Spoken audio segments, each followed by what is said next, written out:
ତା ସଖାକୁ ତୁ ମାରିଦବାକୁ ବସିଥିଲୁ। ତୋ ଭାଗ୍ୟ ଭଲ।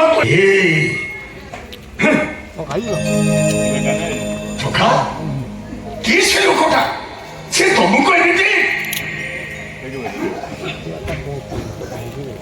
ସଖା କଣ ଭାବୁଛ?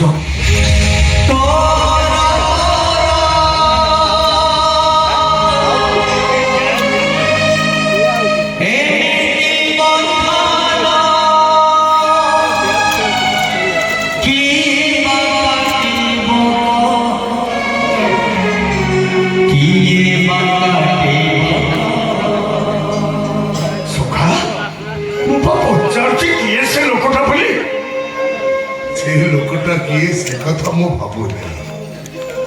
ମୁଁ ଭାବୁଛି ତିନି ଥର ନିଶ୍ଚିତ ମୃତ୍ୟୁ ମୁଖରୁ ବଞ୍ଚେଇଥିବା ଲୋକଟା ମୋର କିଏ ସେଇ କଥା ଭାବୁଛି। ଯେମିତି ନିଜ ଜୀବନକୁ ଉତ୍ପନ୍ନ କରି ସେ ଲୋକଟା ସତରେ ମତେ ରକ୍ଷା କର। ଆଜି ଯଦି ତମର କିଛି ହେଇଯାଇଥାନ୍ତା ଏ ଜୀବନଟା ମୋର ଧନ୍ୟ ହେଇଯାଇଥାନ୍ତା ସଖା। କେବଳ ତମରି ଜ୍ଞାନ ନିୟମ ଯେହେତୁ ହେଇ ନ ପାରି ମୁଁ ତମ ସଖା ହବା ପାଇଁ ବାଧ୍ୟ ହେଇଛି। ତାହେଲେ କାହିଁ ରାଜା ରାମଚନ୍ଦ୍ର ଆଉ କାହିଁ ରାମିଆ ଭଣ୍ଡାରୀ? ସଖା ମୁଁ କିଏ ତମର ସଖା ହବା ପାଇଁ? ତମେ ତମ ଅନ୍ନଦାତା, ତମେ ତମ ମାଲିକ, ତମେ